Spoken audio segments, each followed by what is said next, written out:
philosophers to acknowledge a deity as the author of these admirable structures. Some were prepared to admit that once in a while, if and when the mechanism needed fixing, the creator of the cosmic clock would intervene to set it right again. This, in a sense, was the so-called deist view.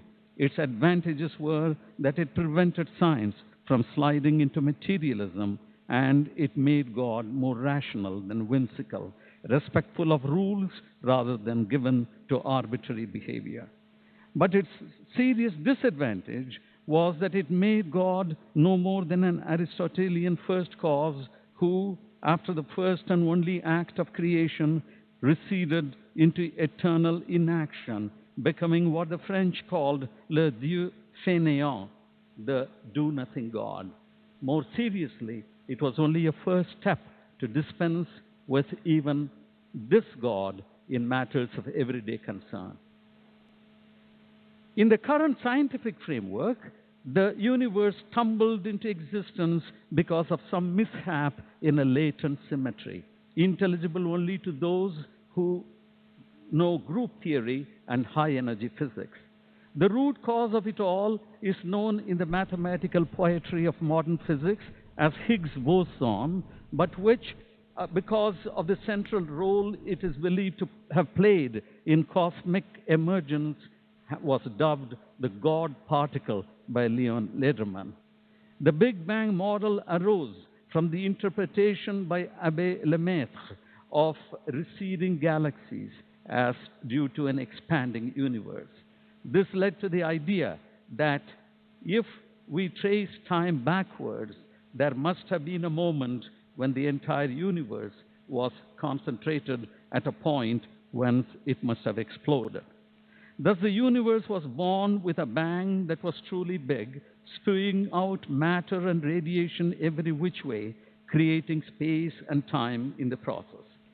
Theory suggests that the gestation period of the universe was the fantastically infinitesimal interval between 10 to the minus 43 and 10 to the minus 35 seconds, known as a Planck time. After the Planck time, the universe grew to the size of a mini marble during a millisecond, and then the whole thing expanded to about 10 to the 30 times its size. There were further separation of force fields, and so on and on, the theory goes. Now, the Big Bang explanation of cosmogenesis is fairly well established, although there are other theories now in the making with appropriate modification. Stephen Hawking said famously, "The odds against a universe like ours emerging out of something like the Big Bang are enormous." I think that there are clearly religious implications here.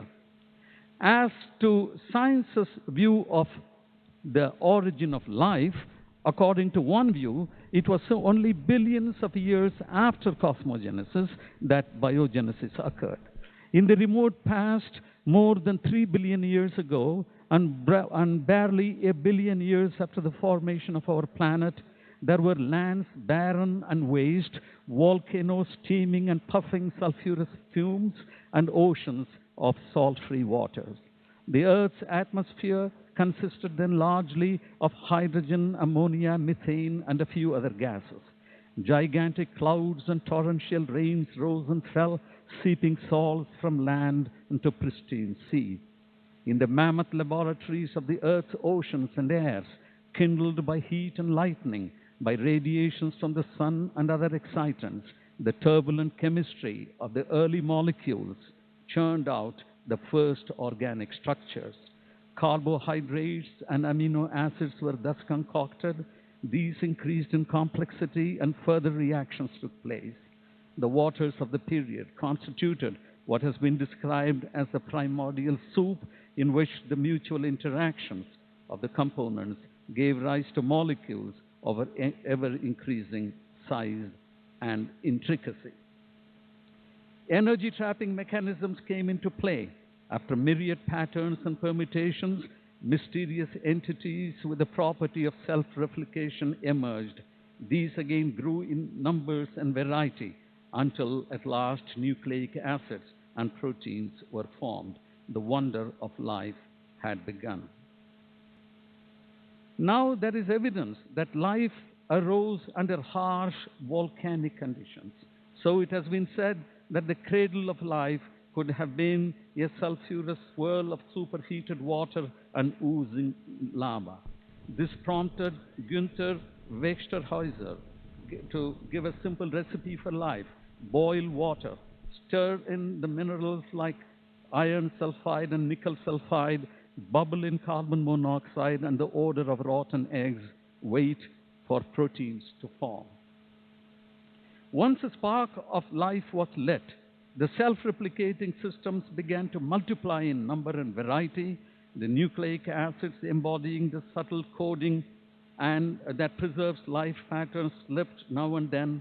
These changes in structures were the mutations which may be looked upon either as responses to the unceasing turmoil in the Earth's environmental features or as alterations resulting from changing conditions. The first palpitations of life began to evolve along countless directions. As ages rolled by, the grand upheaval shook the planet's crust. Ever newer kinds of plants and creatures shaped themselves. Both land and sea became homes for innumerable life forms. Amphibians, insects, reptiles, mammals, all evolved along the picturesque plethora of plants and trees.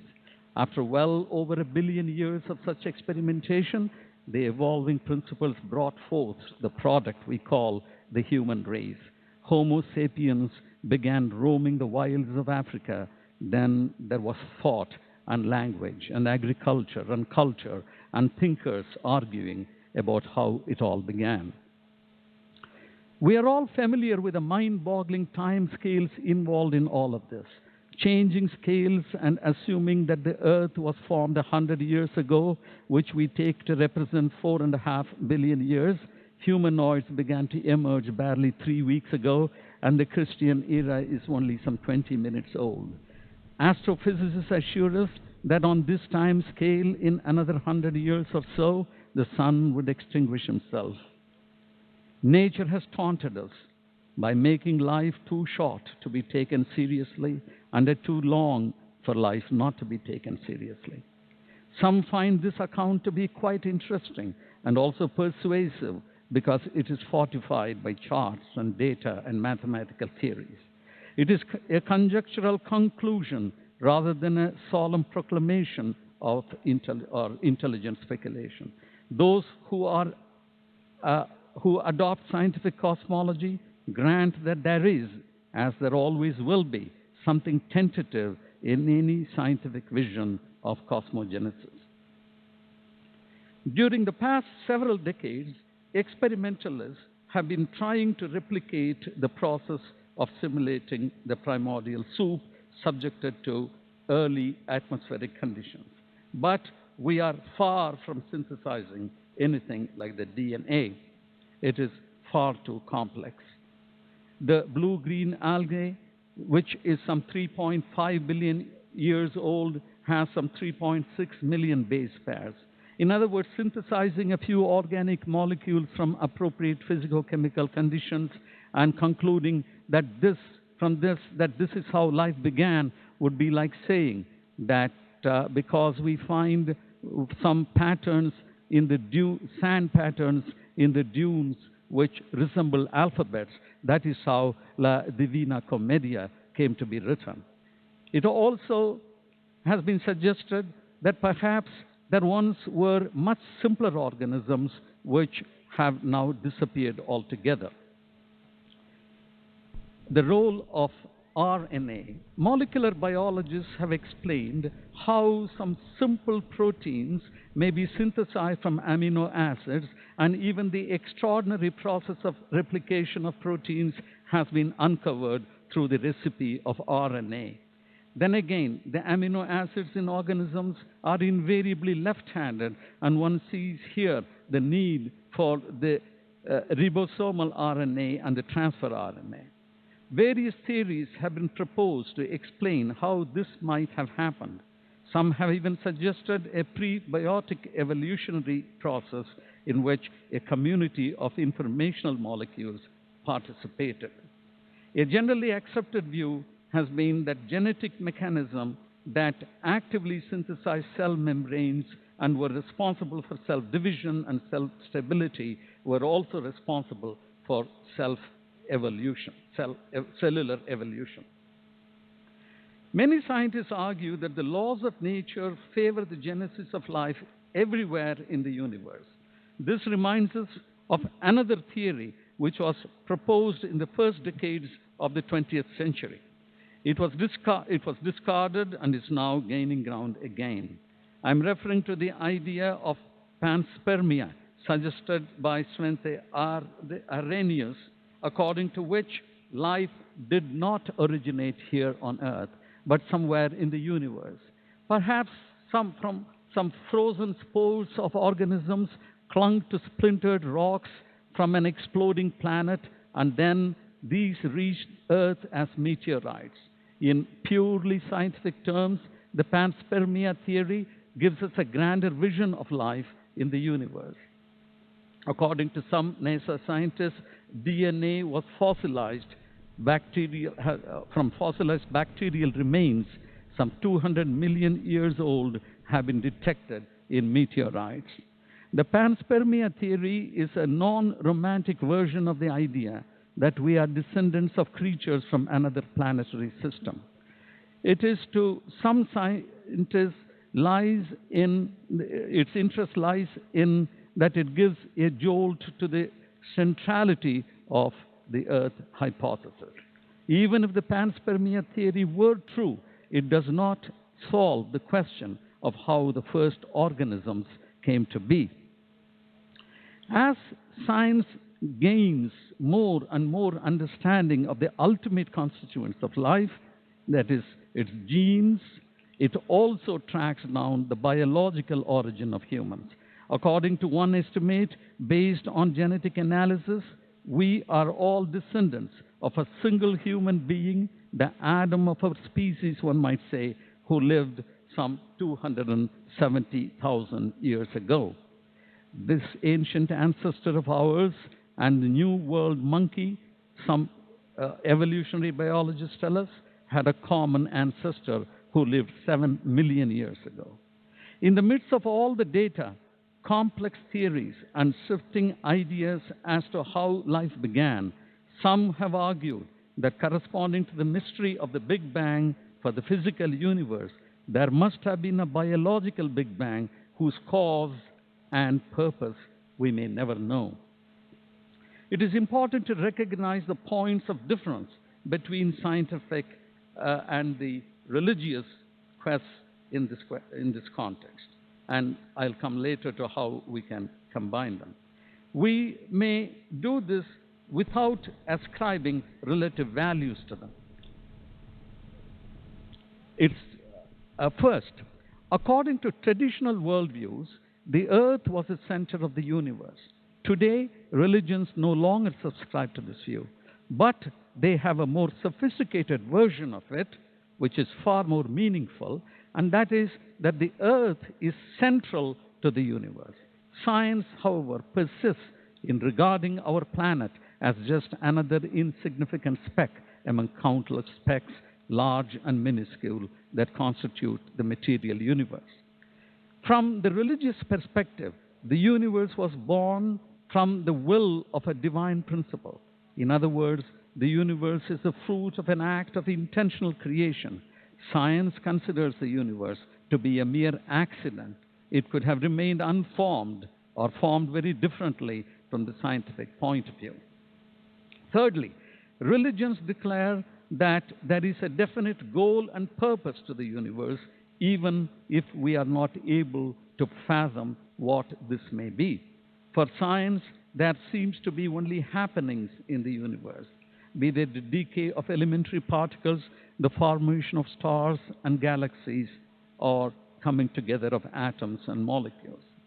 Religions regard humans as important in a silent and senseless universe, whereas in the grand sweep of science, humans are not any more important, relevant, or significant.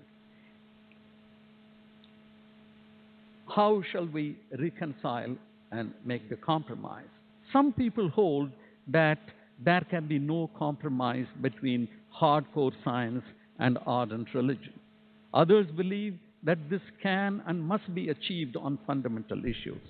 No matter where the truth lies, whether in the religious doctrines or in the scientific theories, it is important to seek some kind of concordance between religions and scientific visions, because science is the purest form, in the purest form, and religion in the noblest expression are among the lofty elements of human societies and civilizations. When a society ignores science, it will linger in darkness, beset with superstitions and mindless beliefs. The exploitation of scientific knowledge ushered in a period of better life and creature comforts and promise of a better world for one and all.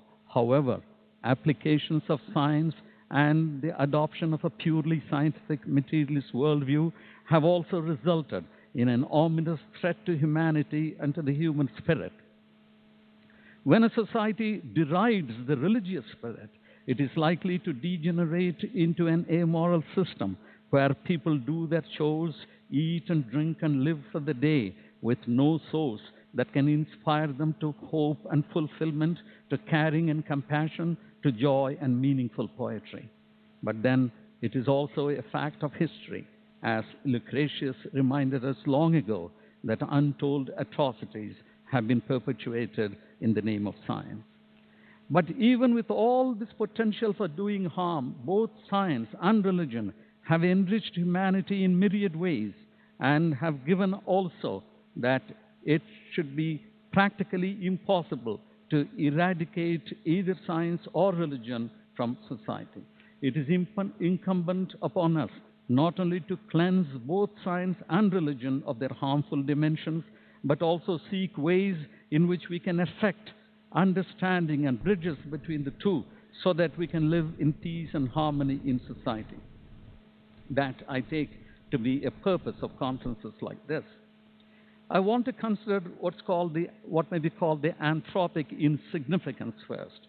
From the scientific perspective, though Homo sapiens is one of the latest products of evolution, it is by no means the most important from the survival of life as such. In fact, contrary seemed to be the case. As one writer put it, humans may think they are evolution's finest product, but the creepies, crawlies, and squishies rule the world.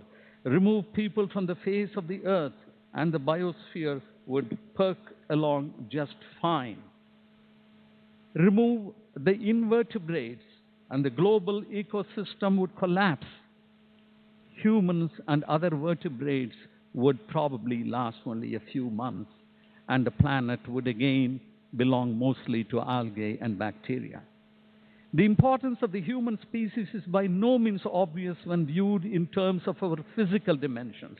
No planet, star, or galaxy, if they could judge, would attribute to puny humans greater weight than to icebergs and volcanoes.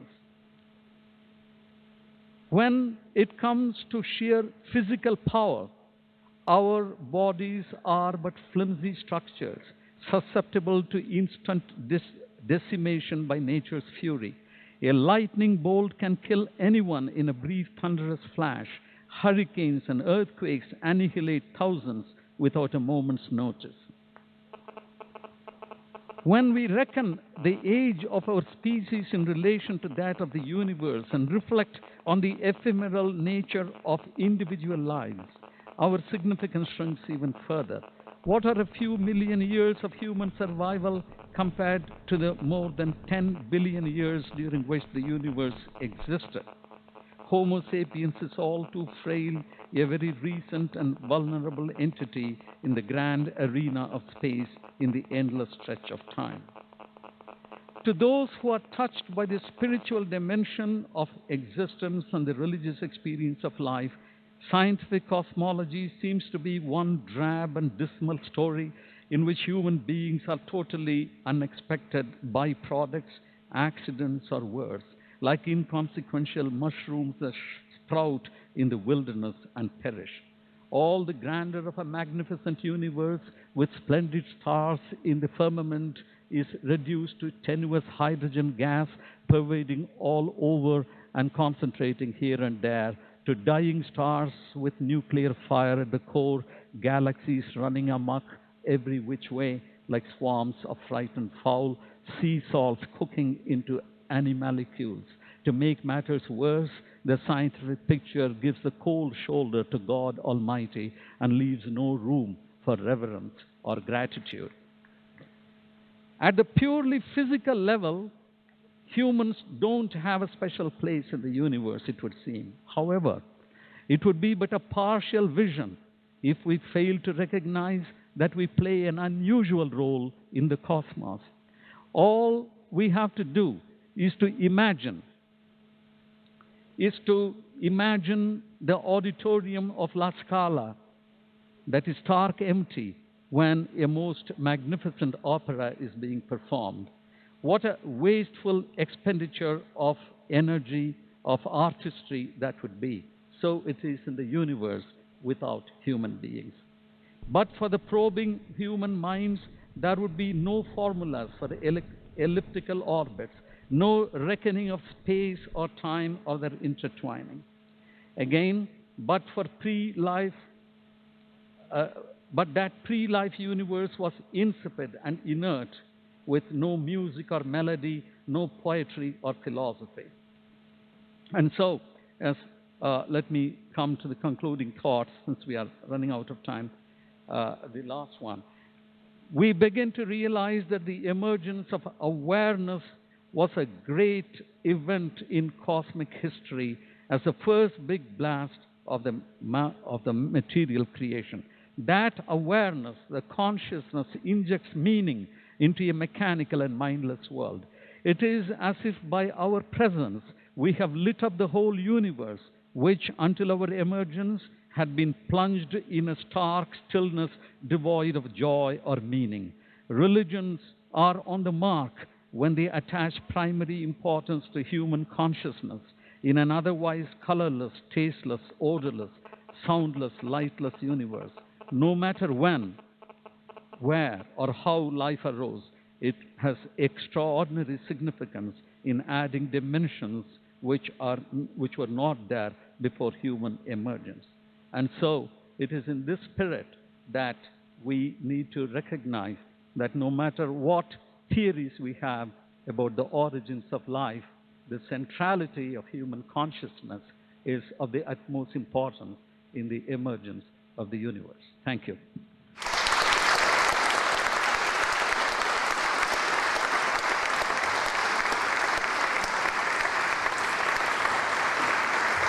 I would now like to invite the Emeritus Professor of Theology of Religion and Culture of the Pontifical Gregorian University,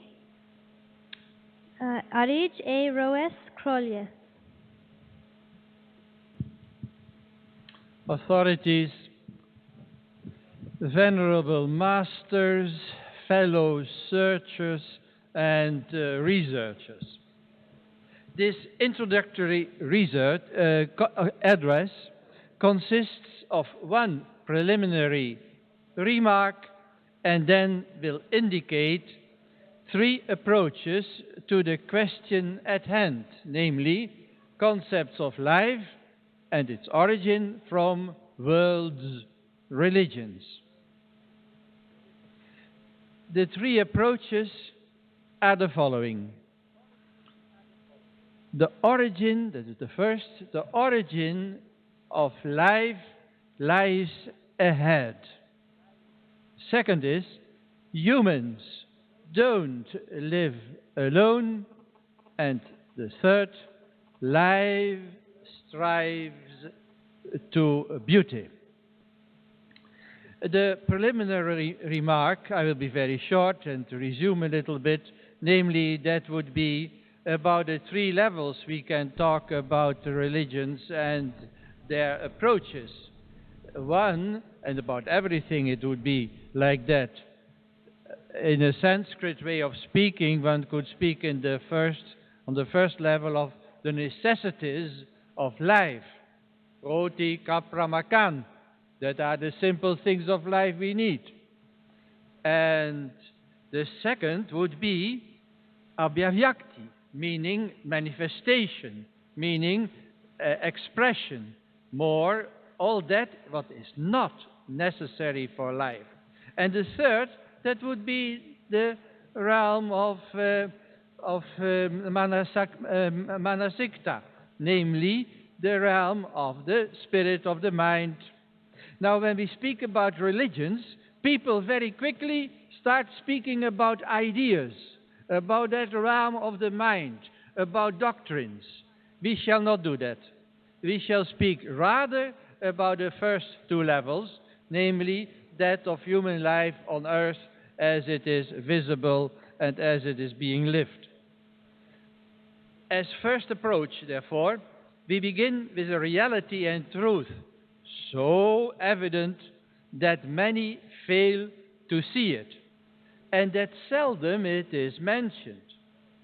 Religions have this in common, that they consider and conceive reality in a way quite different from that of science. Science moves from the past to the present and then to the future. Origins for science lie in the past, and it is by looking at the past that the present becomes more intelligible and that the future can be foreseen and planned, at least in a very minimal degree. We are accustomed to this way of thinking. The future, for many of us, is ahead of us. We are the result of decisions, we say, and of events that took place in the past. Our origins, we say, are in the past. Now, the surprising fact is that religious experience and thought turns the directions completely around, 180 degrees. For religious consciousness, the origin of existence, of life, lies in the future. We have to be very clear about this.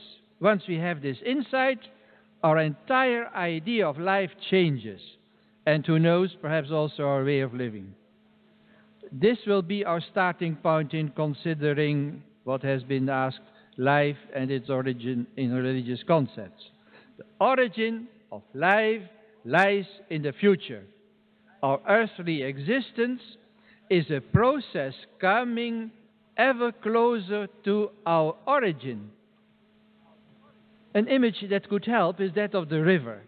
Normally, a river comes forth from its source, its origin, and moves then towards the ocean, where it ceases to exist, or to a stinky swamp, where it eventually will dry up under the rays of the sun.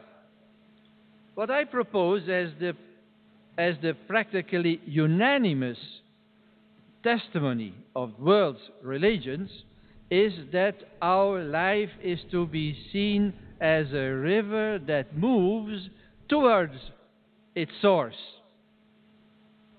not away from it.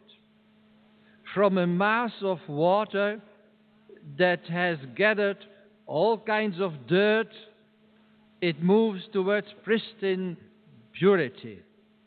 That well-known prayer from the Bhaktivedanta Upanishad, which we have heard this morning already, once sung or declaimed by the little children, with Asa, Tomar, etc., that is precisely this: from death, lead me to life. We are on our way to life and its origin, and not going away from it. No one can deny that humans live with many illusions. They even create illusions to keep themselves busy with flickering lights on the screen or many forms of role-playing. All that is illusion. But most illusions surround human existence without the humans being aware of them.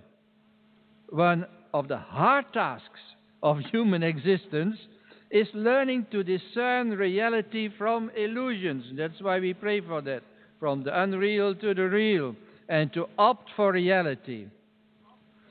Moreover, it is also the experience of every human being that existence is surrounded by much darkness. We seem to be living at a dawn, or rather some moments before the crack of dawn.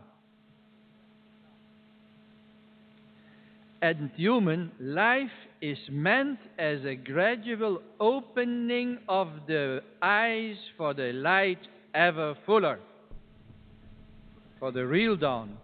Finally, much of earthly life is a continuous fight against the forces of death and decay.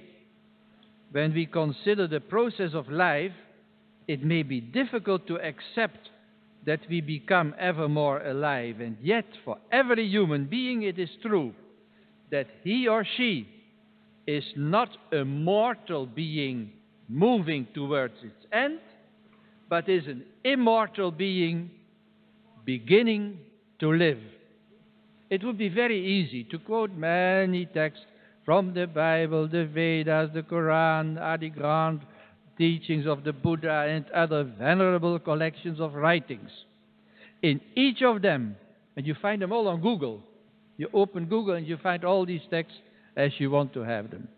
But in each of them you would find texts to support our assertion that in the view of world's religions, human life can be seen as a process, not of dying, but of a being born. Therefore, also, we go from one moment of birth to another. Each moment of birth is a becoming free, a liberation. We move from rebirth to the final great rebirth of unending, infinite life. And that happens when one leaves behind skin and bones. Now, in this brief exposition, we are not primarily interested in texts, but we want to see how people live this intimation of life to come. One can see an example of that, a symbol of that, in dancing.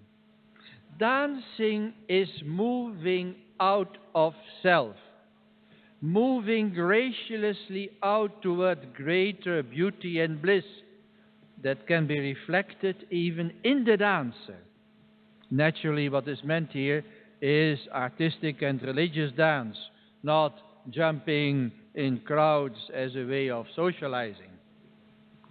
Another way of nearing the origin of life is the very opposite of dance, the immobility of silent, thoughtless meditation. The needs of roti kapra makan, they are reduced then to a minimum. And only one reality counts, the fullness of life and existence. Meditation is a looking out towards the origin and fullness of life to come. Another expression also it is found in the religions is that of pilgrimage. Many religions have that. Pilgrimage is as a symbol of human life, an expression of faith, of expectation that what is better is still to come. With this in view, the hardships and expenses of the journey are sustained, and human beings feel being led and drawn from darkness to life, to light. The pilgrimage is an ecstasy enacted with the feet. All this is done in a quest of the origin of life, which is ahead. Second approach. I am making things short because we are running behind time and your patience may near its end, but I go on. And that is the origin after all. So the second approach deals with life and its origin as seen by the world's religions as togetherness. In all the earth's religions, the beginning of individual life is prepared by religious ritual and surrounded by religious rules. The union of man and woman is consecrated by the rites of matrimony, by which they become husband and wife. With the birth of the first child, they become father and mother. Parents are guided by their religion to take care of the initiation of their offspring into the religious community, bringing to the Shinto temple by having it circumcised where that is the custom, by having it baptized, and there exist many other ways.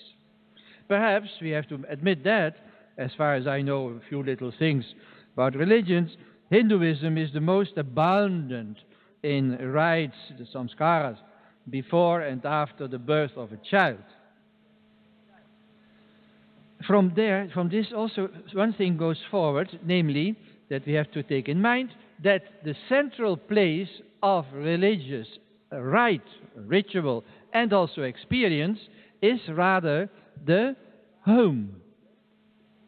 Religion is originally home-based and not so much church or temple-based. The origin of life also is not situated only in the couple of husband and wife. Each human being is surrounded, whether acknowledged or not, by an immense cloud of ancestors. And neither do these ancestors have the source of life in themselves, but they are transmitters of life and fertility they themselves have received. All share in one immense stream of life, which has its source in the creative act of a personal God or in timeless eternity where there is no past or future. In several religious traditions of humankind, there exist stages of life with social connotation. And again, I can point here especially to the 4 ashramas, which are observed mainly by the higher castes in Hinduism. In Buddhism, Jainism, and various Christian churches, and also in Sufi groups in Islam, there are stages of life or established orders. What is common in all these stages is the progressive character of their succession. One could see in these conceptions of life an exemplary function for the whole of the religious community. In its beginning, individual life has more a tentative character, has to learn a lot, it is weak and it has to be protected, it is steeped in ignorance, has to be enlightened, and through the various passages of life, wisdom and strength increase. And what is often considered as its end is the final liberation in which life in its original fullness begins. Those who live these stages of life assume them for the community and final human community in which people are called together, that is composed by those who were before and are still to come. One should also note that the stage of isolation and perfect renunciation has an eminent communitarian sense. Even that stage of the hermit. The existence of a hermit would have neither sense nor significance were there not a community from which he or she separates himself. We can conclude for the second part